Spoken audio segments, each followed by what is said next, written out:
Fully avoid বলতে আমরা বুঝি পুরো অস্বীকার করা, যেটা আমরা অ্যাজ এ প্যারেন্টস হিসাবে বাচ্চাদের কোনটা ফুললি অ্যাভয়েড করব আর কি করে করব সেটা জানতে হবে। ছোট বাচ্চাদের চাহিদা প্রথমে ছোট ছোট হয়ে থাকে, আর সেটা প্যারেন্টস হিসাবে আমরা পূরণ করে থাকি। যেমন আজ চকলেট, কাল ছোট একটা খেলার গাড়ি, পরশু আর একটা কিছু। ডে বাই ডে ওদের চাহিদা বাড়তে থাকে, আর সেটা তাদের বয়সের সাথে সাথে ডিমান্ডটাও বড় হতে থাকে।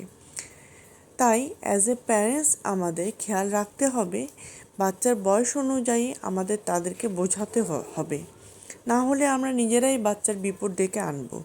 তাই আমাদেরকে বলতে প্যারেন্টসদেরকে কিছু কিছু ব্যাপারে ফুললি অ্যাভয়েড করতে হবে, না হলে কোনো এক সময় বাচ্চারা আউট অফ কন্ট্রোল হয়ে যাবে।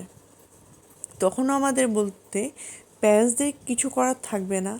তাই সেটা যাতে না হয় তার জন্য আমাদেরও কিছুটা বুঝে চলতে হবে, না হলে হয়তো বাচ্চারা ভুল পথে যাবার জন্য আমরাও কিছুটা দায়ী থাকব। তাই আমাদেরকেও কিছুটা চেঞ্জ হতে হবে নিজেদের বাচ্চাদের জন্যে।